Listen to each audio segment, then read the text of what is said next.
नमस्ते सबको and again thank you for joining me. आज हम कठोपनिषद की षष्ठ वल्ली 6th चैप्टर के मंत्र नंबर 9 से शुरू करेंगे। कल हमने 8 तक कंप्लीट कर लिया था।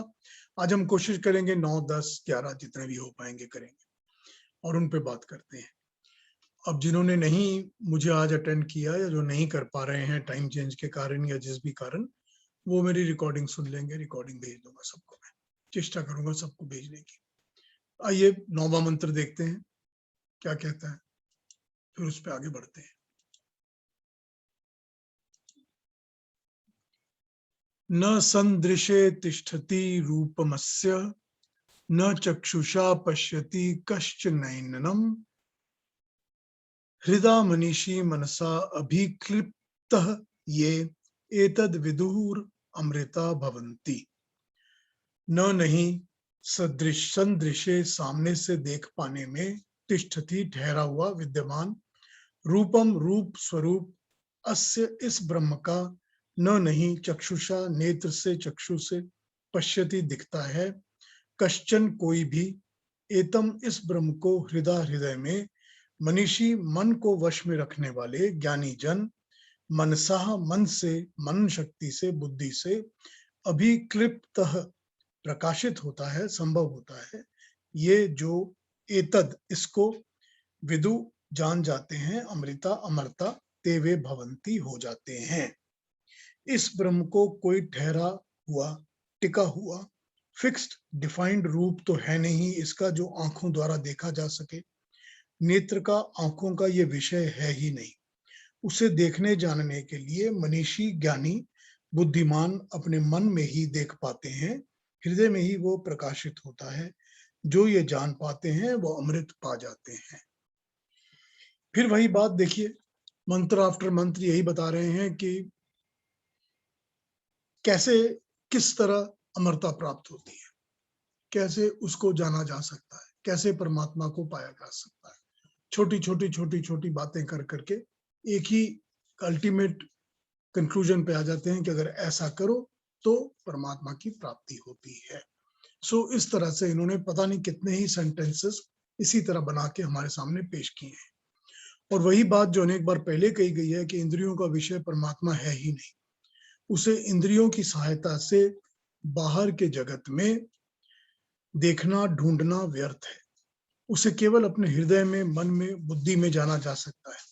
जो मनुष्य ये रहस्य समझ जाते हैं वे उसके प्रकाश को अपने अंतः में ही पाकर अमृत पा जाते हैं। आंखों द्वारा दिखने वाली वस्तुओं के अलावा भी ऐसी कई वस्तुएं होती हैं, ऐसी कई चीजें होती हैं जो हम आंखों से देखते नहीं है, हम आंखों से देख नहीं पाते। ऐसी बातें होती हैं जो मनुष्य के मन में, बुद्धि में समझ में आ जाती हैं, जो मन आंखों से हम नहीं देख पाते मगर मन से हमको ये बात समझ आ जाती है, मन से, बुद्धि से हमको समझ में आती है बातें। ऐसे बहुत सारी चीजें होती हैं जो समझ आ जाती हैं। यहाँ इसी द्वारा प्रयास करने को कहा गया है। यहाँ यही कहा गया कि प्रयास वो करो कि जो बिना आंखों देखे भी मन में, बुद्धि में बात बैठनी चाहिए, समझ में आनी चाहिए। किसी माँ से आप पूछ के देखिए कि बिना बताए ही वो अपने बच्चे के बारे में कितनी बातें जान जाती है। हर माँ जान जाती है। ये अंतः मन में होता है और बिल्कुल सही होता है, करेक्ट होता है। कितनी भी ऐसी बातें, ऐसी वस्तुएं होती हैं जो हमने कभी आंखों से देखी नहीं, कभी अब किसी इंद्रियों से हमने उसको अनुभव नहीं किया, मगर हम उसके बारे में जान लेते हैं। वही चेष्टा करो, उसको जानने की चेष्टा करो, स्वयं ही उसका अनुभव होने लगेगा। उसका अनुभव होने लगेगा अगर हम उस तरफ चेष्टा करना शुरू करेंगे तो। ये बताया है, आंखों से दृश्य जगत में उसको ढूंढना और मन में उसका अनुभव करना। यहाँ दो बातों का कंपैरिजन किया गया है। जब मन में, बुद्धि में, हृदय में उसे जाना जाएगा तो वो अपने आप मन में, बुद्धि में प्रकाशित होगा। जो इस प्रकाश को पा लेगा वो अमृत को पा जाएगा, इस मृत्यु के बंधन से वो छूट जाएगा। तो चेष्टा यहाँ पर ये करो कि जो बातें आंखों से देखे बिना भी समझ में आती हैं, ऐसी बहुत सी बातें हैं जो कि हमको इंद्रियों से, आंखों से देखे बिना, छुए बिना, पकड़े बिना उनका हमको पता होता है। भावनाएं होती हैं, घटनाएं होती हैं, कई बातें होती हैं। उनको जिस तरह हम उनको समझ पाते हैं, उसी तरह परमात्मा को समझो, क्योंकि वो ऐसा विषय नहीं है जो इंद्रियों के द्वारा देखा सुना समझा जा सके। ठीक, ये मंत्र इस तरफ प्रयास करने को, चेष्टा करने को कह रहा है, एक प्रैक्टिकल तरीका बता रहा है कि ये एक प्रैक्टिकल तरीका है, इसको अपनाओ, इसको अपनाओगे तो ये लाभ होगा। जैसे वो कई कई कई पिछले मंत्रों में एक प्रैक्टिकल बताते आए हैं कि ऐसा करो, ऐसा करो, ऐसा करो, तो ये भी उसी तरह से एक प्रैक्टिकल है जो कि अपने ही अंदर, अपने मन में इंसान कर सकता है। आइए अगला 10वां मंत्र देखते हैं।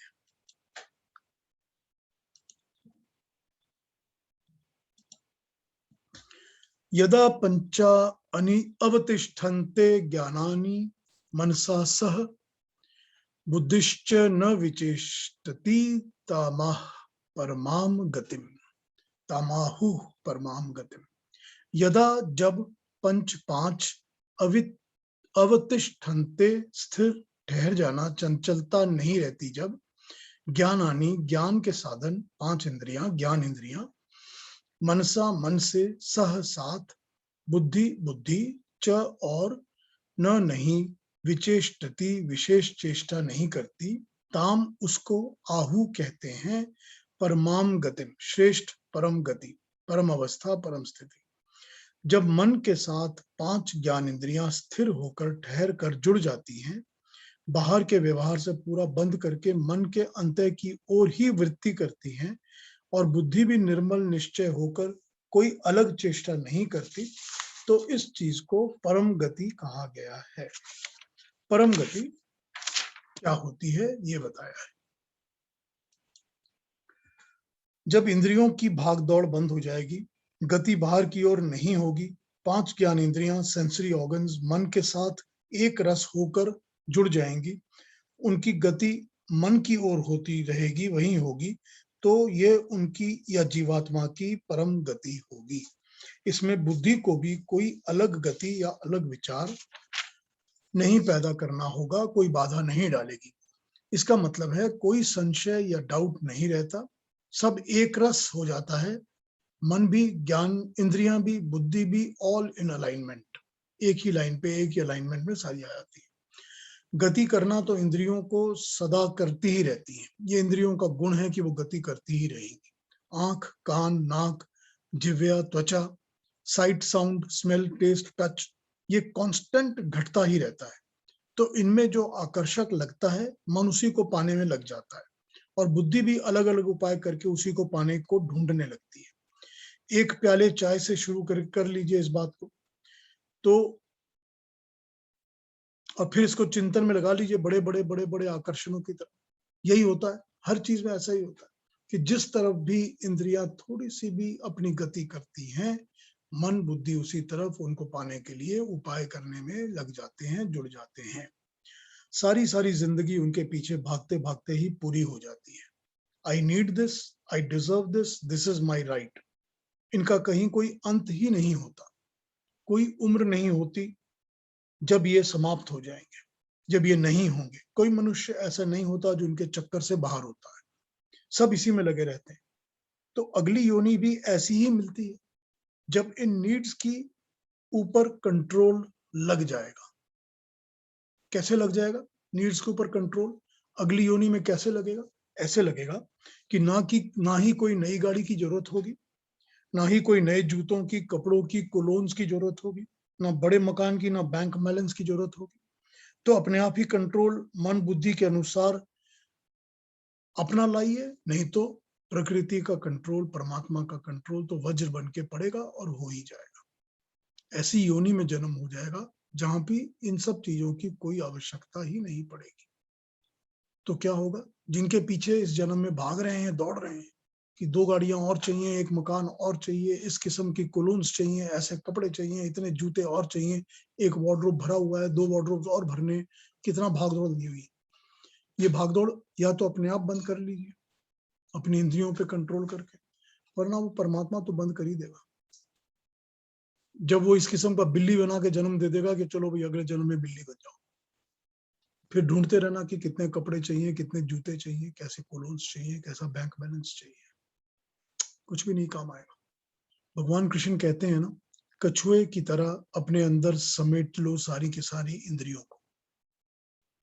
बाहर जो तलाश में लगी रहती हैं वो व्यर्थ भटकने वाली चीजें हैं, अपने में बांध लेने वाली चीजें हैं, और सारे आध्यात्म की, ज्ञान की अनुभूतियों को वो नष्ट कर देती हैं। वो आकर्षण है तो, मगर आकर्षण तो वो है, मगर सारे के सारे आकर्षण तो हैं, मगर उनमें ज्ञान का प्रकाश नहीं है, वे अंधेरे की तरफ ही ले जाने वाले हैं।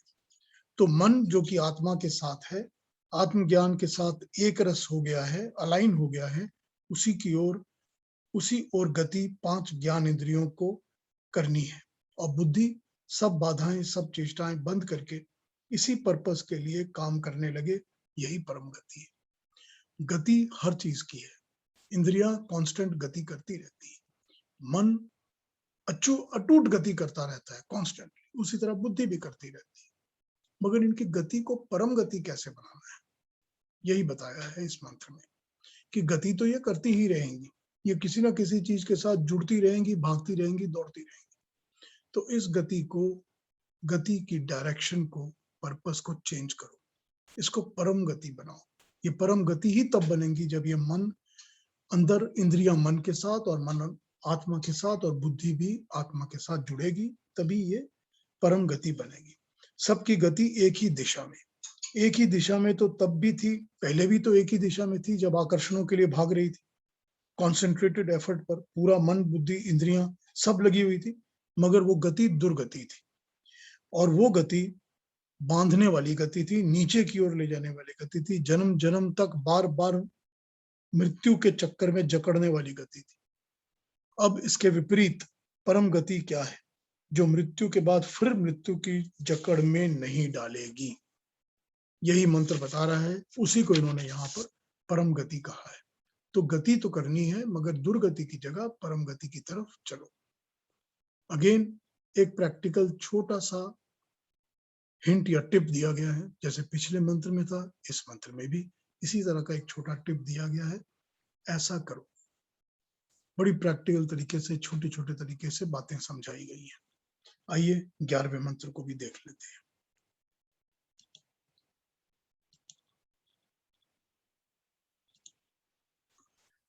ताम योगम इति मन्यते स्थिराम इंद्रिय धारणाम अप्रमत्त तदा भवति योगो ही प्रभवा अप्ययो। क्या बात है। ताम उस परम गति को, योगाम योग, इति है यह, मन्यन्ते मानते हैं, स्थिरम स्थिर बिना भटके, इंद्रिय धारणाम इंद्रियों को धारणा से एकाग्र करना, स्थिर करना, चंचल नहीं होने देना, अप्रमत्त प्रमाद के बिना, प्रमाद रहित, तदा तब, भवती हो जाता है, योगो योग से ही, निश्चय से, प्रभव शुभ संस्कारों का उत्पन्न होना, और अप्ययौ अशुभ संस्कारों का नष्ट होना, अंत होना।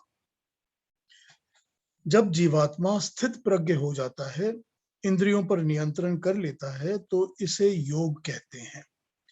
इससे जीवात्मा प्रमाद रहित हो जाता है, क्योंकि योग द्वारा ही उसके शुभ संस्कार जागते हैं और अशुभ संस्कारों का नाश हो जाता है। आत्मा मोक्ष की ओर चलती है और कर्म फल की समाप्ति होने लगती है। बहुत ही इंटरेस्टिंग मंत्र है, बहुत ही डीप, बहुत ज्यादा डीप रूटेड इसके अर्थ हैं। समझने की चेष्टा करते हैं जितना समझ में आता है, और ध्यान दीजिए जरा सा तो आएगा समझ में। और बड़ा ही अच्छा, बड़ा ही प्यारा एग्जाम्पल्स और बड़े प्यारे मंत्र है ये। यहाँ सीधी तरह से योग का रेफरेंस किया गया है। योग का अर्थ ही होता है जुड़ना, युज मतलब यूनाइट, जुड़ना, परमात्मा के साथ जुड़ना, उसके ज्ञान के साथ जुड़ना, यूनाइट विद द मेकर, जो तब जबकि इंद्रियों पर नियंत्रण हो जाएगा। जब इंद्रियों पर नियंत्रण हो जाएगा, जिस नियंत्रण की बात कॉन्स्टेंटली पिछले 3, 4, 5 मंत्रों से कर रहे हैं, और धारणा के द्वारा मन की ओर लगा दिया जाएगा, तो ये योग की पहली स्टेज प्राप्त हो जाएगी। जैसे योग करते वक्त पहली स्टेज प्राप्त करते हैं, तो ये वो स्टेज प्राप्त हो जाएगी। योग का नंबर 2 सेकंड सूत्र, योग का दूसरा मंत्र ही यही है, नंबर 2। अब जैसे ही पढ़ना शुरू करेंगे पहले मंत्र के बाद नंबर 2 ये है, क्या कहता है वो, योगश्चित्त वृत्ति निरोध, ये उसका दूसरा मंत्र है। यही इन्होंने कहा है, जैसे ही इंद्रियां नियंत्रण में आ जाएंगी और धारणा के द्वारा मन की ओर उनको लगा दिया जाएगा, तो पहली स्टेज योग की अचीव होने लगेगी, जिसका नाम है योगश्चित्त वृत्ति निरोध। चेतन तत्व, जीवात्मा, उसकी वृत्तियां, उसकी इंक्लिनेशंस, उनका निरोध होने लगेगा, रोकना करना पड़ेगा। ये योग का पर्पस है। जो जब इंद्रियां नियंत्रण में होंगी, बाहर की तरफ जाने की जगह अपने मन के अंतः के साथ जुड़ेंगी, तो चित्त की वृत्तियों का निरोध होना शुरू होगा। चित्त, कॉन्शियस माइंड, वो माइंड जो हमेशा कॉन्शियसली काम करता रहता है, उसके अंदर बुद्धि भी आ जाती है, कॉन्शियस माइंड के अंदर ही बुद्धि आ जाती है, जो निर्णय करती है कि मुझको क्या करना है क्या नहीं करना। उसकी वृत्तियां जो होती हैं, इंक्लिनेशंस जो होती हैं, अट्रैक्शंस जो होती हैं, वो वृत्तियां हैं। तो चित्त की वृत्तियों का निरोध करना, योगश चित्त वृत्ति निरोधा, योग का पर्पस है चित्त वृत्ति निरोधा। डॉक्टर तुलसीराम जी की जो योग पर बड़ी चर्चित और अच्छी पुस्तक है, उसमें वो इस बात को इस तरह एक्सप्लेन करते हैं, जरा सुनिए। निरोध is both the process of discipline and also a state of that discipline in perfection. Process of discipline and also a state of that discipline in perfection. In other words, it is the path as well as the destination. Nirodh thus means management and control of the mind to the point of the elimination of its content. उसके contents की elimination हो रही है mind के। पुराने जो इतने बैठे हुए संस्कार हैं, पुरानी जो बैठी हुई चीजें हैं, उन वृत्तियों का निरोध हो रहा है, उनको स्टॉप किया जा रहा है। Its object and purpose is the realization of the self and its identification with the supreme self. It is not suppression of the mind. ध्यान रखिए, it is not suppression of the mind. It means elimination of the disturbances and sublimation of the mind into a state of peace and tranquility. In that state of peace, the soul attains enlightenment. In that state of peace, the soul attains enlightenment and joins the supreme. ये वो निरोध को describe कर रहे हैं, इसको जरा समझिए, समझने की चेष्टा करिए। मैं इस चीज को एक बार फिर पढ़ देता हूँ, क्योंकि बहुत ही इंटरेस्टिंग, बहुत ही डीप है ये। इसको एक बार मैं फिर पढ़ देता हूँ, सुन लीजिए। वो कहते हैं कि निरोध is both process of discipline and also a state of that discipline in perfection. In other words, it is a path as well as a destination. Nirodh thus means that management and control of the mind to the point of the elimination of its content. Management and control to the point of elimination of its content. Its object and purpose is the realization of the self and its identification with the supreme self. It is not suppression of the mind. It means elimination of the disturbances and sublimation of the mind into a state of peace and tranquility. In the state of peace, the soul attains enlightenment and it joins supreme, the supreme. तो ये तो इन्होंने इसको describe किया, चित्त वृत्ति निरोध, चित्त की वृत्तियों का निरोध। अब यहाँ यही बात कही जा रही है कि ये जो हमारा अपना चेतन तत्व है, कॉन्शियस बीइंग है, माइंड है, मन है, ये सारी दुनिया के इंप्रेशंस को रिकॉर्ड करता है। अच्छे को, बुरे को, पुरुष को, महिला को, फल को, फूल को, पहाड़, नदी, रास्ते, शहर, घटनाएं, सभी कुछ, संभावनाएं, पुरानी बीती हुई बातों को, पुराने बीते हुए लोगों को, सभी कुछ को रिकॉर्ड करता है। हम इंफॉर्मेशन लेते भी हैं, देते भी हैं, ग्रहण भी करता है और दूसरों को ग्रहण कराता भी है। ये सब हमारे अंदर, मन के अंदर, चित्त के मेमोरी बैंक में रिकॉर्ड होता रहता है। ये फ्लक्चुएट होता रहता है, एक फ्लक्स की तरह डिस्टर्ब्ड स्टेट में रहता है। बाहर की दुनिया, बाहर की सारी वस्तुएं, लोग, घटनाएं, बातें और फिर अपनी आत्मा के अंदर अपना मन, अपने विचार, अपनी इच्छाएं, सब कुछ एक बवंडर की तरह, वर्लपूल की तरह घूमता रहता है, घूमता ही रहता है और हम इसमें उलझे रहते हैं, डूबते और उभरते रहते हैं। Constant state of disturbance where nothing is of permanent nature. पर हम सबको कंज्यूम करता है, ये हमारे को कंज्यूम कर लेता है। हम इसमें इतने इन्वॉल्व होते हैं कि हम इसमें कंज्यूम हो जाते हैं, हमारी एनर्जीज को, हमारी बुद्धि को, हमारे मन को, हमारी आत्मा को। ये सब चीजों को कंट्रोल करता रहता है। तो ये प्रोसेस ऑफ कंट्रोल बताया है, डिसिप्लिन बताया है, जिससे this mind concentrates into itself and gradually all interests of the world are eliminated. Then, disengaged from distraction, the mind unites with the self and it realizes that the state of readiness for final realization of supreme self, the Paramatma. समझ आ रही है ना बात? चित्त की वृत्तियों का निरोध किस लिए जरूरी है, यही बताया ना यहाँ पर। Unsettled fluctuations of the mind को वृत्ति कहा है। जो माइंड की अनसेटल्ड फ्लक्चुएशंस होती रहती हैं वो होती हैं वृत्ति। ये अनकंट्रोल्ड, डायरेक्शनलेस है, जो डिस्टर्बेंसेस क्रिएट करती रहती है। अनकंट्रोल्ड, डायरेक्शनलेस, ये डिस्टर्बेंस क्रिएट करती रहती हैं, इनको वृत्ति कहा गया है। और जब ये कंट्रोल्ड होंगी और इनकी डायरेक्शन मिल जाएगी तो ये प्रवृत्ति कहलाएंगी, तब हम इनको प्रवृत्ति कहेंगे। ये है फर्क, वृत्ति, प्रवृत्ति। तो जब हम चित्त की वृत्तियों का निरोध करते हैं, रोकते हैं, क्योंकि हमारा कॉन्शियस माइंड, देखिए माइंड बना ही ऐसा है जो कि दुनिया की हर वस्तु, हर चीज को एब्जॉर्ब करता है। उसका काम ही यही है, उसका यही पर्पस है, उसका ये काम है और बहुत अच्छा है, बहुत एफिशिएंट है। लेकिन उसी में अटका घूमता रहता है और उसी वर्लपूल में ये उभरता है, तैरता है, डूबता है, उसी में इन्वॉल्व रहता है, कॉन्स्टेंटली उसी में पड़ा रहता है, झमेले में उलझा रहता है। उस प्रोसेस में से निकलना है तो रोक लगानी ही पड़ेगी, क्योंकि वरना उस प्रोसेस में से नहीं निकल पाएंगे।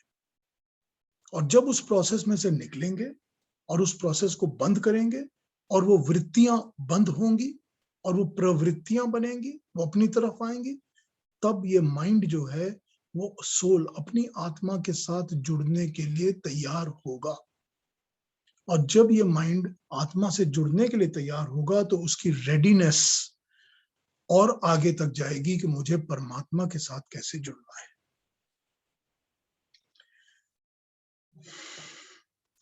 एक स्थान पर एकाग्रता होगी, एक स्थान पर मन भी, बुद्धि भी, इंद्रियां भी, सब कुछ एक स्थान पर आकर एकाग्र हो जाएंगी, कॉन्सेंट्रेटेड हो जाएंगी। यही है इंद्रियों की धारणा की अवस्था। ध्यान, धारणा, समाधि। ध्यान लगाते हैं तो धारणा के लिए, ताकि धारण हो जाए, एक जगह एकाग्र हो जाए, कॉन्सेंट्रेटेड हो जाए, भटके नहीं। तो जब इंद्रियों की धारणा की बात कही है तो यही अवस्था है कि वो एकाग्र होके मन के साथ, बुद्धि के साथ, आत्मा के साथ बैठ जाएंगी, वो भटकेंगी नहीं, वो उस वर्लपूल में और तैरना उभरना नहीं करेंगी, उसमें और नहीं जाएंगी। तो ये कंट्रोल जो है, उनको क्या चीज है जो डिस्टर्ब करती है?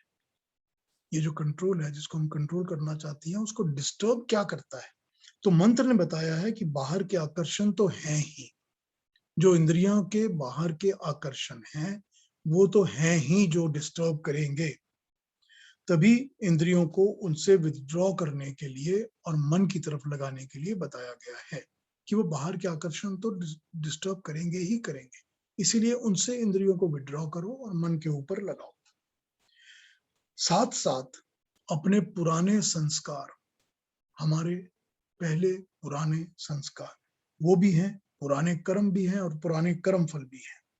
ये सीड की तरह अनकॉन्शियस माइंड में बैठे रहते हैं और मौका मिलते ही पनपने लगते हैं, उभर के सामने आ जाते हैं और डिस्ट्रैक्ट और डिस्टर्ब करने लग जाते हैं। तो जब वृत्ति निरोध का अभ्यास होगा, वृत्तियों की निरोध का जब अभ्यास होगा तो बाहरी सब आकर्षणों से वैराग्य मिलेगा बुद्धि को, ठीक। बाहरी आकर्षणों से वैराग्य मिलेगा, उनको छोड़ना पड़ेगा, उनसे त्याग करना पड़ेगा, और वो भटकना और भटकाना बुद्धि जो है वो बंद कर देगी। जब वो बंद करेगी तो वो ऋतंभरा के गुणों को अपनाएगी। तब वो भटकने वाली सांसारिक बुद्धि की जगह ऋतंभरा बुद्धि बनना शुरू होगी। रितम रितम वो होता है जो कि परफेक्ट ट्रुथ है, absolute truth, free of any relative और subjective limitations of experience. It thus gives an unerring vision of the right and the truth. अब यहां पर देखिए, ये बहुत जरूरी है कि फ्री फ्रॉम एनी रिलेटिव और subjective limitations of the experiences. जो एक्सपीरियंसेस हैं वो लिमिटेशंस हैं, क्योंकि वो हमको बांध देती है कि मेरा ये अनुभव है, कि मेरी इंद्रियों का ये अनुभव है, मेरी बुद्धि का ये अनुभव है। वो हमको एक प्री कंडीशंस में, एक प्रेजुडिस में बांध देती है। और वो बांधने से क्या होता है कि बुद्धि उस कंडीशन, उस टाइड अप पोजीशन के बियॉन्ड जाना ही नहीं चाहती, जाती ही नहीं है। तो वो बुद्धि उसी के अंदर भटकती अटकती रहती है, वो कभी भी फाइनल अल्टीमेट ट्रूथ तक पहुंच ही नहीं पाती, वो प्रमाद रहित नहीं हो पाती। प्रमाद वही है जो कि गलत को सही समझता है, जिसके अंदर मिथ्या ज्ञान है, जिसके अंदर अज्ञान है। जो गलत बात को सही समझता है वही प्रमाद है। वो अपनी बुद्धि उस लिमिटेशंस में ही अटकी रह जाती है, प्रमाद के अंदर बैठी रहती है। तो वृत्तियों को रोकने से, इंद्रियों को नियंत्रण करने से जो बुद्धि जागेगी वो प्रमाद रहित बुद्धि होगी। वो संशय और डाउट्स नहीं करेगी, और गलत को सही नहीं समझेगी, झूठ को सच नहीं मानेगी, गलत के भटकाव में वो नहीं पड़ेगी। यही ऋतंभरा बुद्धि स्टार्ट होगी, जिसको कि योग दर्शन में और गीता में भी ऋतंभरा बुद्धि कहा गया है। यही वो बुद्धि होगी जो जागेगी। तब जब संस्कार उठ उठ कर तंग करेंगे तो बुद्धि उनका सही एनालिसिस कर पाएगी।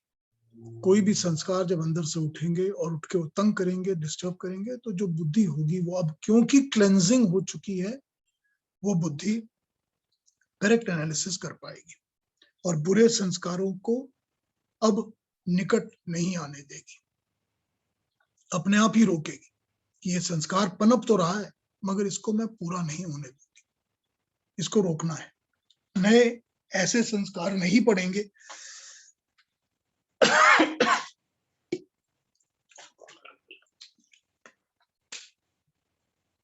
बुरे संस्कारों को तो निकट नहीं आने देगी, रोकेगी, लेकिन नए भी ऐसे संस्कार नहीं पड़ेंगे जो कि बुरे होंगे।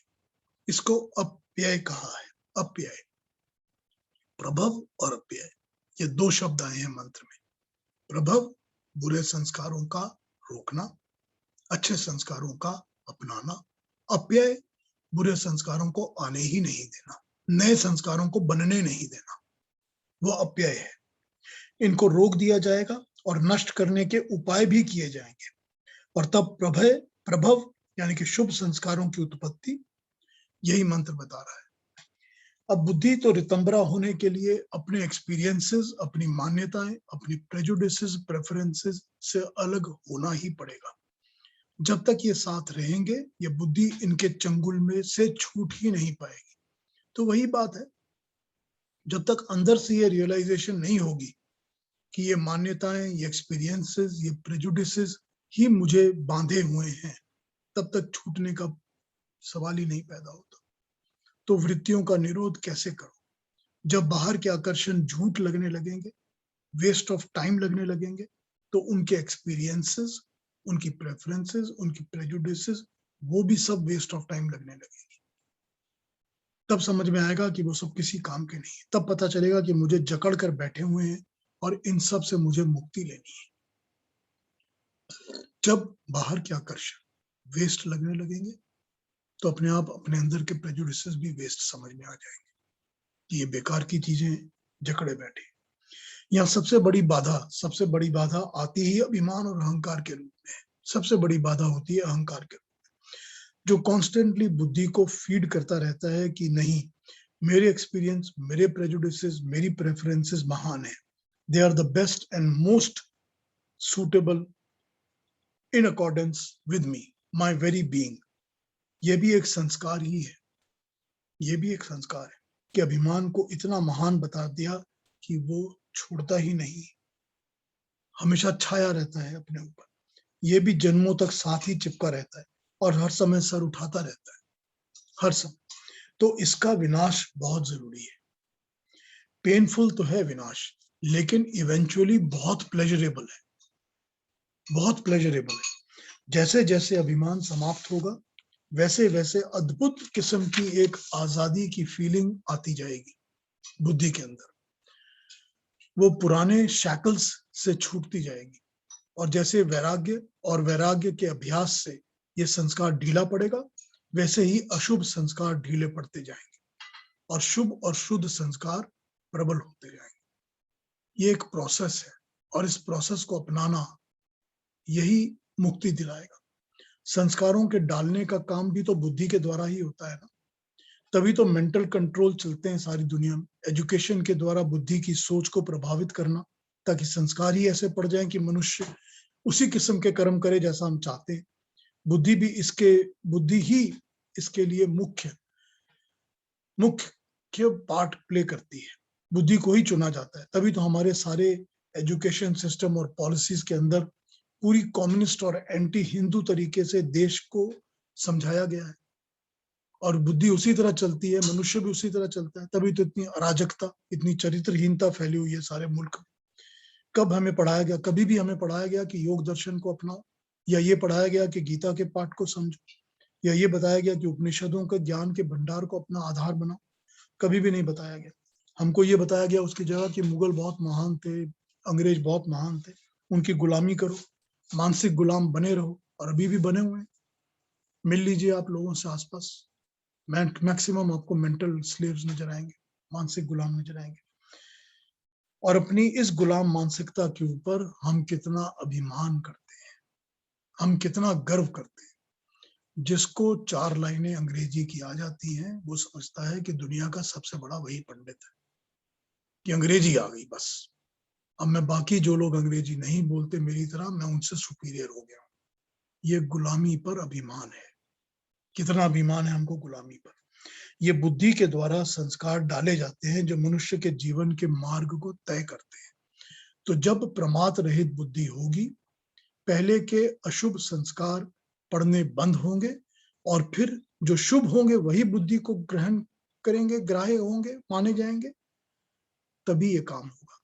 तो मंत्र यही बता रहा है कि जब स्थित प्रज्ञ होकर, यानी कि ज्ञान पूर्वक बाहर के विषयों से इंद्रियों को खींचकर, हटाकर अपने मन के अंदर एकाग्र करेंगे, मन में लगाएंगे, मन को आत्मा के साथ जोड़ेंगे, तो ये बुद्धि भी सारी चालाकियां छोड़कर, प्रमाद रहित होकर, गलत को गलत ही जानकर मन के साथ जुड़ जाएगी।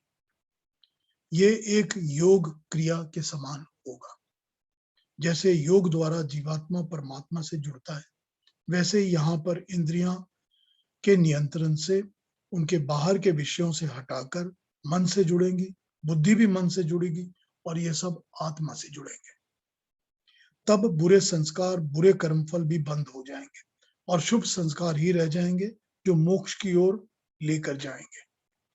तो ये एक प्रैक्टिकल गाइडलाइन वाला मंत्र है। ये बताया जा रहा है कि कैसे होगा। पहले इंद्रियों के नियंत्रण या धारणा, इंद्रियों के बाहर के विषयों से, आकर्षण से हटाने का अभ्यास करना। ये इंद्रियों को बाहर के विषयों से हटाना है। ये हटाना एक वैराग्य है। अपने मन में इस वैराग्य को जगह देनी पड़ेगी। भगवान कृष्ण गीता में कॉन्स्टेंटली वैराग्य और अभ्यास की बात करते हैं, कॉन्स्टेंटली। तो ये वो वैराग्य है जो कि इंद्रियों को बाहर के विषयों से हटाना होगा, उनके प्रति वैराग्य जगाना होगा, और इस वैराग्य का अभ्यास करना होगा कि ये सब कुछ ही total waste of time, of energy की चीजें हैं। ये भटकती हैं, भटकाती हैं, ये गलत संस्कार डालती हैं, मुझे अपने आत्म तत्व से दूर लेकर जाती हैं, मुझ में अभिमान को बढ़ाती हैं, प्रबल करती हैं। इनसे वैराग्य पाना है। इनको अभ्यास के द्वारा, कांस्टेंट डेडिकेटेड एफर्ट के द्वारा अचीव करना है। तो वैराग्य भी और अभ्यास, तभी कहीं जाकर मेरी बुद्धि को प्रमाद नहीं पकड़ेगा और ये प्रमाद रहित होगी। मेरे संशय और मेरी प्रमाद पूर्ण बुद्धि ऋतंभरा बुद्धि बनेगी। किस तरह से वो ऋतंभरा बनेगी? जब उसमें प्रमाद खत्म होंगे, संशय, डाउट सब खत्म होंगे, मेरा मिथ्या अभिमान नष्ट होगा, तब बुरे संस्कार होने बंद हो जाएंगे, बुरे कर्म भी बंद हो जाएंगे। जब संस्कार शुभ होंगे और कर्म भी शुभ होंगे तो कर्म फल भी शुभ होंगे, तब जाके मोक्ष का मार्ग खुलेगा, स्वर्ग का साधन बनेगा, जो मुझे मृत्यु के उपरांत प्राप्त होगा। अब मैं यहाँ पर पॉज देना चाहता हूँ, because we have spoken quite a few principles. इस मंत्र में हमने काफी प्रिंसिपल्स को डेडिकेटेडली इस पर चर्चा की है। ये 11वां मंत्र था। मैं 12-13 पे भी आ सकता हूँ, लेकिन मैं ये चाहता हूँ कि उसके पहले ये जो 11th के ऊपर हमने चर्चा अभी की है, इस पर अगर आप लोगों ने कुछ पूछना हो, कोई डाउट हो, कोई दोबारा समझने की जरूरत हो, तो मुझसे पूछ लीजिए, बिकॉज ये मंत्र अब दोबारा इस पर चर्चा नहीं होगी, ये हो गई। तो कठोपनिषद ने इस पर अपनी बात कर ली है। उन्होंने एक प्रिंसिपल, एक प्रैक्टिकल वे आपके सामने रख दिया है कि this is what has to be done, this is why it has to be done, and this is what will happen if you do it. ये उन्होंने बड़ी क्लियरली मंत्र में समझा दी है बात। तो इसको समझ लेते हैं, समझ कर आगे बढ़ते हैं। अब आप कुछ जी, पूछना चाहें तो पूछ सकते हैं। इसमें जो चित्त की आपने बताया कि चित्त की वृत्ति का निरोध करना करते हैं तो उसे प्रवृत्ति कहते हैं। तो प्रवृत्ति जो शब्द है वो क्या हमेशा पॉजिटिव कॉन्टेक्स्ट में आता है कि उसके नेगेटिव कन्नोटेशंस भी होते हैं? नहीं, यहाँ पर ग्रामर की बात नहीं हो रही है, यहाँ पर बात हो रही है सिर्फ इस रेफरेंस की। तो इस रेफरेंस में जहां हम समझते हैं उस चीज को कि वृत्ति अगर डिस्टर्ब्ड, अनकंट्रोल्ड, डायरेक्शनलेस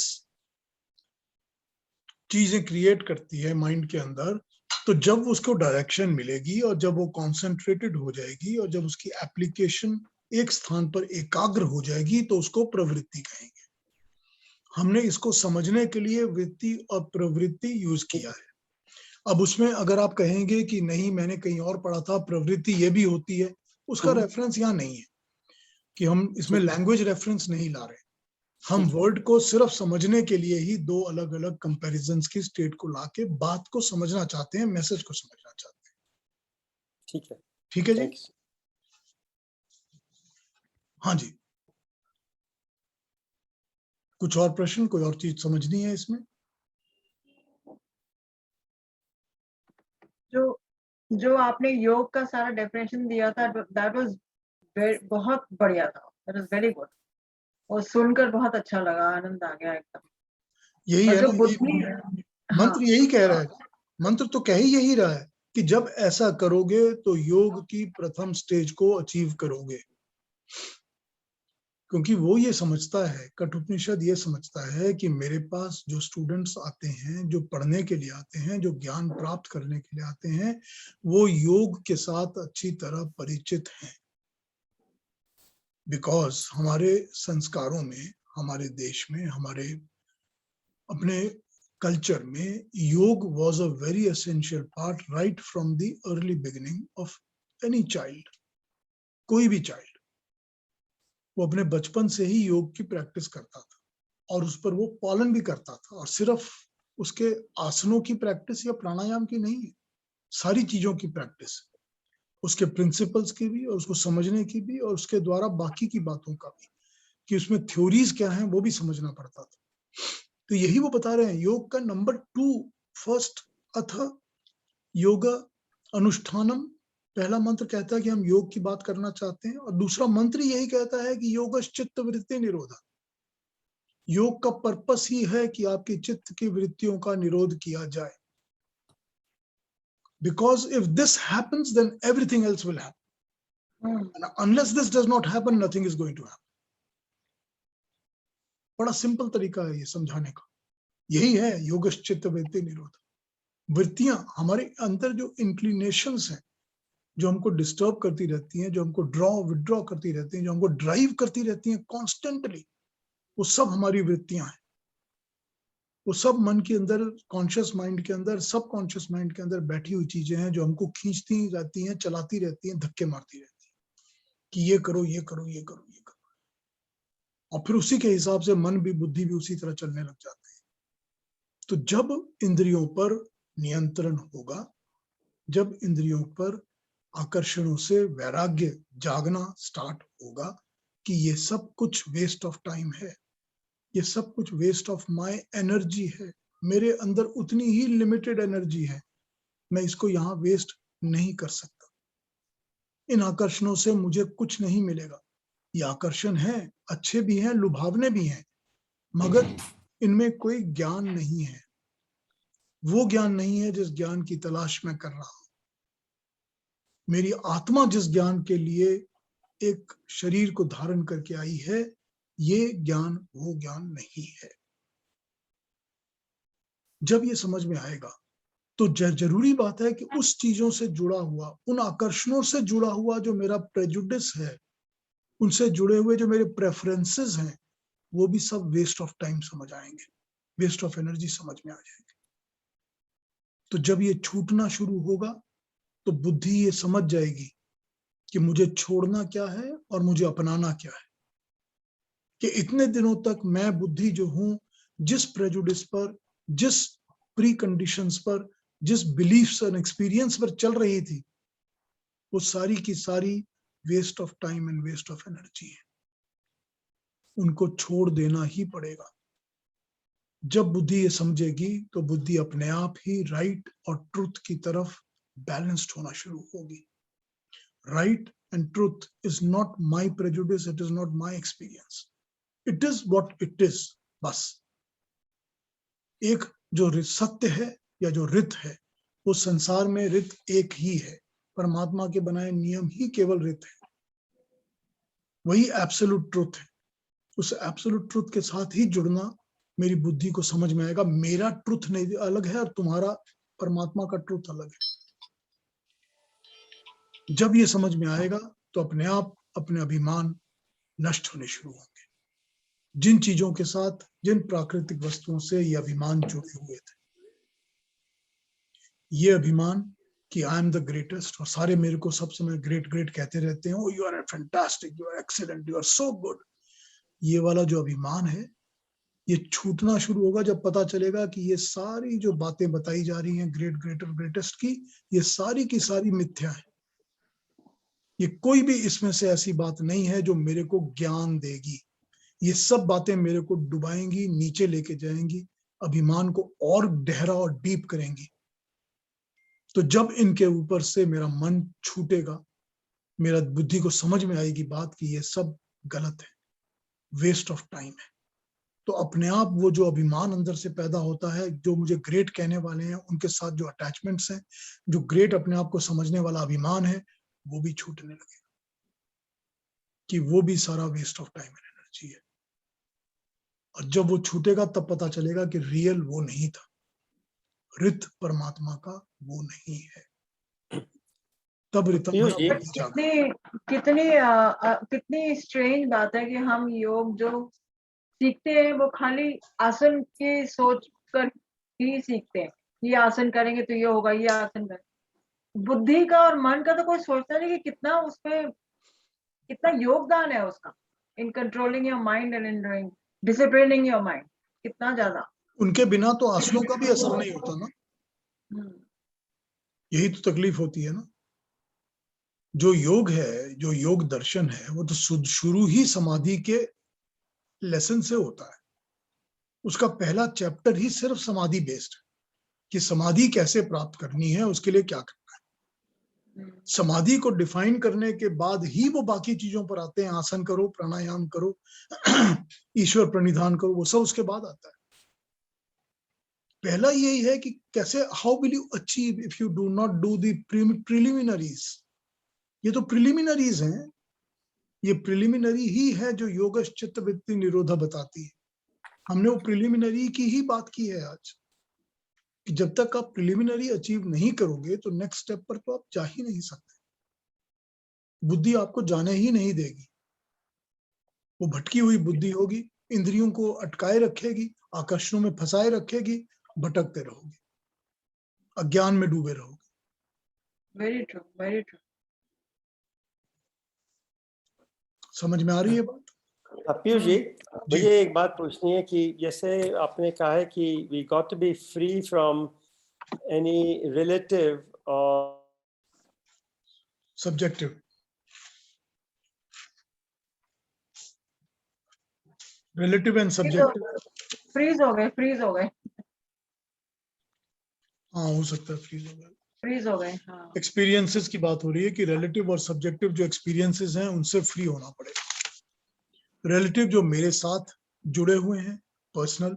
सब्जेक्टिव जिनको कि मैं चुन के रखता हूँ अपने लिए कि मुझे, मेरे को ये समझ में आता है, ये अच्छा लगता है, ये अच्छा लगता है, इसकी ये कंडीशन, उसकी वो कंडीशन, इसकी वो, इस तरह के इनके जो एक्सपीरियंसेस हैं, जब इनसे छूटेंगे तो समझ में आएगा कि परमात्मा का रित क्या है, मेरा मेरा क्या था और परमात्मा का क्या है, संसार का क्या है। इन दोनों में कोई बैलेंस है ही नहीं। और क्योंकि ये सारे पर्सनल प्रेजुडिसेस हैं, प्रेफरेंसेस हैं, ये बांध देते हैं और ऐसे बांध देते हैं कि इनसे छुटकारा मिलना ही मुश्किल हो जाता है। तो इनसे छुटकारा ही तब होगा जब बुद्धि को पता चलेगा कि ये सारा कुछ ही waste of time and waste of effort है, वेस्ट ऑफ एनर्जी। इसमें भटको मत, इसमें अपने आप को बर्बाद मत करो। तब वो बुद्धि जब परमात्मा के रितों के साथ जुड़ेगी, और ये होगा तब जब कांस्टेंट वैराग्य करते रहेंगे। हर एक आकर्षण जो इसकी तरफ इंद्रियां भागती हैं, कॉन्शियसली, चित्त को कॉन्शियसली कंट्रोल करके वैराग्य करना पड़ेगा। और अगर वैराग्य करेंगे, और वैराग्य क्या, अभ्यास करेंगे, तब ये कांस्टेंट होते होते होते होते होगा कि बुद्धि ये समझना शुरू करेगी। प्रॉब्लम ये होती है कि आप जिस किसी को ये समझाते हो वो सबसे पहले ही आपकी बात सुनना ही बंद कर देता है कि ये आदमी, इसकी बात सुनो ही मत, बहुत तकलीफ होती है। ये प्रॉब्लम यही होती है, वो आपसे तो पहले ये ही निकाल रावण चुका की है। बुद्धि कौन सी थी पीयूष जी? किसकी बुद्धि? रावण की बुद्धि कौन सी थी? वो तो इतना विद्वान था, योग सब कुछ करता था। मगर उसकी उसकी बुद्धि फिर भी आकर्षणों से तो जुड़ी हुई थी ना। आकर्षण से तो जुड़ी थी ना, इंद्रियों से, इंद्रियों के पीछे तो भाग रही थी ना। या उसको राज की भी जरूरत थी, धन की भी जरूरत थी, औरतों की भी जरूरत थी, सब चीजों की जरूरत थी। वैराग्य उसमें नहीं था, पावर की भी जरूरत वैराग्य नहीं था, बाकी सब उसमें अच्छाइयां भी घमंड थी। घमंड था। नहीं, अच्छाइयां बुराइयां सभी में होती हैं, सभी के अंदर अच्छाइयां भी हैं, बुराइयां भी हैं। अब वो अच्छाइयां भी अपने अंदर हैं, उनको पकड़ के आगे बढ़ सकते हो, बुराइयां वो भी हावी अंदर हैं, कौन उनको सी पकड़ के। चीज आपके ऊपर ज्यादा होती है वो डिपेंड करता है। वही तो बात है ना कि किस चीज से आप वैराग्य ले रहे हो और किस चीज से आप जुड़ रहे हो। बुद्धि जो है वो किस तरफ आकर्षित होकर आगे बढ़ रही है, गति कर रही है, वो गति जिस तरफ कर रही है वही वही आपके। पीयूष जी, हाँ जी। अच्छा, मैं ये सब तो समझ में आ गया, और finally one has to act in delinking और acting upon the concept of वैराग्य। Correct. Constantly in small each doses, step of the way you have to act. In small doses शुरू करिए, बहुत ही आसान है, हाँ। हो जाएगा। Not for me, this is not for me, it has no use to me, it does not lead me to anything, any purpose in my life. बस यहां से शुरू करिए, अपने आप वैराग्य समझ में आने लग जाएगा।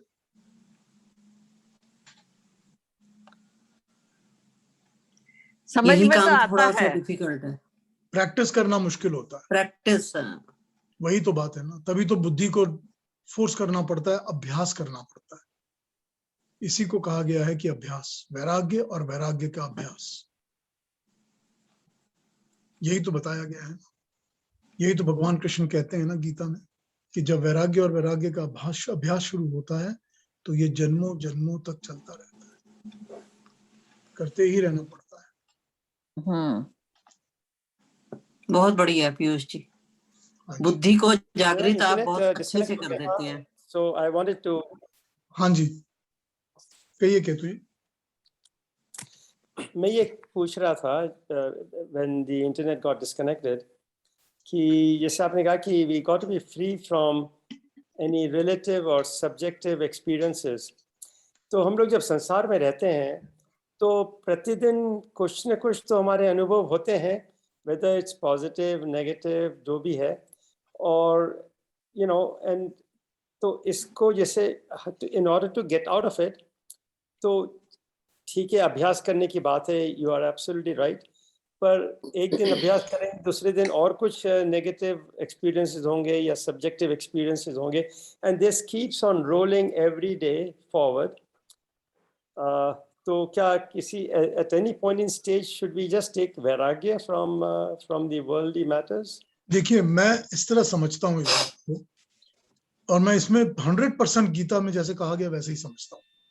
मैं समझता इस तरह हूं कि ये सारी चीजें हमको संसार में करने के लिए हमको करना ही है, हमको अनुभव भी लेने हैं, हमको इनके थ्रू जाना भी है, लेकिन इनके साथ चिपकना नहीं है, जुड़ना नहीं है। thus far and no further।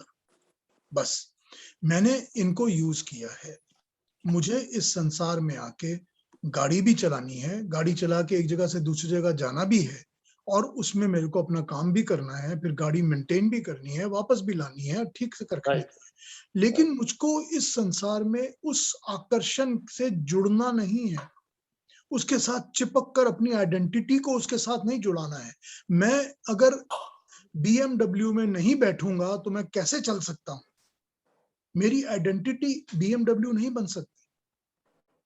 वो गाड़ी मेरी जरूरत है, मुझे उपचार करना है उसका, but it can not become my very identity. I can not be prejudiced by my experience to be attach to it. The bus car does not give me the meaning. हर चीज में यदि वो मेरे को नीचे लेके जाएगी, मेरे अभिमान को गलत हाँ। तरफ से लेके जाएगी। तो जब ये ज्ञान जाग जाएगा कि भाई ये क्या कर रहे हो, किसकी जगह जुड़ क्यों रहे हो, काम तो ठीक है, यूज भी करना है, उसको काम में भी लाना है, उसको काम में लाने के लिए ही हमने जन्म लिया है, हमको मिला भी इस प्रकृति ने इसीलिए दिया है हर चीज को कि हम उसको काम में लाएंगे। लेकिन it can not be something that I get identified with. मैं उसके साथ इतना अटैच नहीं हो सकता कि मैं उसी में चिपक गया हूं, अब वो मेरी मालिक बन जाएगी, मैं उसका मालिक नहीं रहा। ठीक है, ये एक लाइन ड्रॉ करने की बात है। हर चीज में, हर आकर्षण में ये एक लाइन ड्रॉ करने की बात जरूरी है। मेरी ड्यूटी है कि मैं इस ड्यूटी के अनुसार विवाह करूं, परिवार का पालन करूं, परिवार में अपने संतानों को जन्म दूं, उनका भी पालन करूं। ये सारी ड्यूटीज हैं। ये मैं गृहस्थ आश्रम में हूं तो मेरा गृहस्थ आश्रम की ड्यूटीज हैं। लेकिन परिवार पालन के लिए मैं चोरियां शुरू कर दूं, ये तो कहीं नहीं जस्टिफाइड। Right. कि इनको धन के लिए मैं इतना धन लेना शुरू करूं कि दूसरे के धनों को लूटना शुरू कर दूं कि इनके लिए धन ही जमा कर रहा हूं मैं, ये तो जस्टिफाइड नहीं है ना। ये बात ये यही सब है कि हर एक चीज में एक लाइन है कि ये चीजें as long as we are doing it because it is our duty, they are very good. मगर जैसे ही मुझसे मोह पैदा होता है, जुड़ने लगते हैं, ज्यादा जुड़ते जाते हैं, सब चीजें बर्बाद करने लगती है। वो हमारी वेरी मच प्रेजुडिस आइडेंटिटीज बन जाती है कि मैं तो यही करता हूं जी। That is the problem. समझ आ रही है बात? हाँ जी, बिल्कुल, धन्यवाद। Thanks. जी, और कोई प्रश्न है किसी का? कुछ पूछना है इस बारे में जो आज बात हुई है? बहुत जैसे बढ़िया लगा। आपने बताया, ऊपर से सारा नीचे तक अपने आप जैसे एकदम करेक्ट बैठ गया। वही चेष्टा रहती है, वही हाँ, मेरा प्रयास रहता है कि अगर बात को जितने समझेंगे नहीं। जिसके उतने एवेन्यूज होते हैं, एक के दूसरे के तीसरा सीक्वेंस और साइमल्टेनिटी दोनों समझा दिया आपने। Very nice. और उसको प्रैक्टिकल वे में उतारने में थोड़ा सा टाइम तो लगेगा। हाँ वही है ना, वो वैराग्य का टाइम लगता है, वैराग्य का अभ्यास करना पड़ता है। After all we are human beings. हाँ बिल्कुल ठीक बात है, बिल्कुल सच बात है। और मन जो है वो चंचल है, वो भागता ही रहता चंचल है, बिल्कुल, यहाँ से उठते ही भागने लगेगा। हाँ बिल्कुल बिल्कुल ऐसा ही है। अरे मगर बस वही है। आप उठने की बात कर रही हैं, मैं रात को सोते सोते बीच में अगर उठ जाती हूँ, लाइक अ वॉशरूम ब्रेक लेना हो समथिंग, उस 2-3 मिनट में ही मन पता नहीं कहाँ से कहाँ भाग जाता है कहाँ से और कहाँ नींद- पहुंच जाता है। और नींद Correct. नहीं आती। ब्रेक लेंगे। एक्चुअली हाँ, फिर एक्चुअली उसको रोकना पड़ता है कि नहीं मुझे वापस सोना है। सही बात, बिल्कुल करेक्ट है, मेरे ठीक साथ भी यही होता है। बिल्कुल प्रैक्टिकल बात है, एकदम करेक्ट, सभी के साथ होता है हाँ। इससे। बिल्कुल हाँ। सच बात है। यही तो वैराग्य है ना, फिर उसको करना पड़ता है, उसको कंट्रोल करना पड़ता है कि मुझे सोना है, तुम चुप हो जाओ। हाँ, तो जैसे ही आपने कंट्रोल किया, यही कंट्रोल है जो कि बाकी चीजों पर भी है। यही कंट्रोल एग्जीक्यूट करके आप वैराग्य को अपनाइए और वैराग्य का अभ्यास करिए। जब कंट्रोल का अभ्यास शुरू होगा, वैराग्य का अभ्यास शुरू होगा, तो अद्भुत अलग अलग चीजें उठनी और जागनी शुरू हो जाएंगी अंदर से। समझ आने लग जाएगा कि ये सब चीजें जिसके ऊपर मैं इतना ज्यादा अपना ध्यान और दिमाग लगा रहा था, अभिमान जागा हुआ था मेरा, कितना वेस्ट है, कितना वेस्टफुल है वो सब। वही कहते हैं ना, एनर्जी ब्रेन को वॉश करते करते करते करते करते एक टाइम आ जाता है कि उसको थोड़ी सी अटैचमेंट से छूटना शुरू होता है। देखिए, छूटना हमने सबने है, हम सब ने छूट के चले ही जाना है। अब आप जितना वो सबको चिपकेंगे, हाँ जी, जितना चिपकेंगे उतना छूटने से कष्ट होगा, और जितना इजीली छूट जाएगा उतना बड़े आराम से छूट के निकल जाएगा। ये बड़ा सिंपल प्रिंसिपल है, बहुत सिंपल प्रिंसिपल। जितना चिपकेंगे पीयूष उतना कष्ट होगा। पीयूष जी, जब हम लोग ओपन डिस्कशंस करेंगे तब ऐसे पर्सनल सवाल भी पूछ सकते हैं कि ये होता है, ये नहीं होता है, हाँ, पूछ सकते हैं, उस समय। बिल्कुल पूछ सकते हैं। उसी से तो हम एग्जाम्पल्स लेके समझते हैं ना किसी बात को। ठीक है, तब बिल्कुल पूछ सकते हैं। पर ये जो हम ठीक है। 1 घंटा सुनते हैं ना, इस 1 घंटे में इतना सुकून मिलता है ना, जो हम सुन रहे हैं, इतना सुकून सही मिलता बात है। है। एकदम आराम से बंद होके, कमरा बंद करके सुनो, बहुत अच्छा लगता थैंक यू। है, बहुत बढ़िया। थोड़ी देर ट्रैंक्विलिटी मिल जाती है। बिल्कुल, पीयूष जी, थोड़ी देर के ट्रैंक्विलिटी मिल लिए जाती अच्छा है। लगता है कि बहुत अच्छी बातें सुनी हमने। देखिए, बात बहुत ये अच्छा। है कि शास्त्रों में अब कठ उपनिषद का एक मंत्र है, जो 11 नंबर मंत्र मैंने आपको आज पढ़ के सुना दिया। अगर हम सिर्फ मंत्र पढ़ेंगे और मंत्र पढ़ के समझेंगे हमने उपनिषद पढ़ दिया, तो हमको कुछ मिलेगा नहीं, उसमें से कुछ नहीं मिलेगा। क्योंकि वो वाली बुद्धि कि हम एक मंत्र पढ़ लें और हमारे को सारा कुछ समझ आ जाए, वो अभी हम लोगों में तो है नहीं, मुझ में भी नहीं है, हाँ। आप सब में भी उसमें तो होती नहीं हम लोगों में। हम उतने नहीं है। ज्ञानी भी नहीं है और तो उस लेवल के इंसान भी नहीं है। तो ये मंत्रों को पढ़ के ही ज्ञान हमको मिल जाएगा। इसकी विवेचना करनी पड़ती है, इसकी एनालिसिस करनी ही पड़ती है। अगर एनालिसिस करेंगे तो इतनी डेप्थ समझ आती है, तब समझ आता है कि इस एक मंत्र में कितना भंडार भरा पड़ा है, तब समझ में आती है ये बात। और वो समझेंगे तभी हमको ज्ञान प्राप्त होगा। यही प्रयास मेरा रहता है, मेरा हमेशा यही प्रयास रहता है। बहुत सालों से मैं इस पर लगा हुआ हूँ कि हर चीज को कैसे सिंपल तरीके से समझाया जाए, ताकि अपने शास्त्र समझ में आए, ताकि समझ आए कि हमारी अपनी धरोहर क्या है, what is it that we have really। ठीक है, सही बात है। अब जो असली तो मेहनत और ज्ञान तो, असली मेहनत तो आप ही कर रहे हो भाई। नहीं, आप सुन रहे हो, ये भी मेहनत है ना। आप सुन रहे हो, कंसंट्रेट कर रहे हो, ये भी मेहनत है। हम तो वरना कोशिश करते हैं। मेरे पास पड़ा रहेगा तो कोई फायदा नहीं होगा। वो आपकी मेहनत को हम सार्थक करते हैं। बस वही बात है ना। हाँ, मेहनत को सार्थक करते हैं। ठीक है, तो अगले हफ्ते मिलते हैं, अगले Thank you. सैटरडे सुबह। थैंक और यू। तब तक के लिए और चिंतन करिए। अगर चिंतन से कुछ आए दिमाग में तो मुझसे पूछ लिया करिए, बिना हेजिटेशन के। ठीक है, thank Thank you, you. Piyush ji. Thank you. नमस्ते Thank to you, everybody. thank you. Thank you for joining Namaste. me. Namaste. Namaste.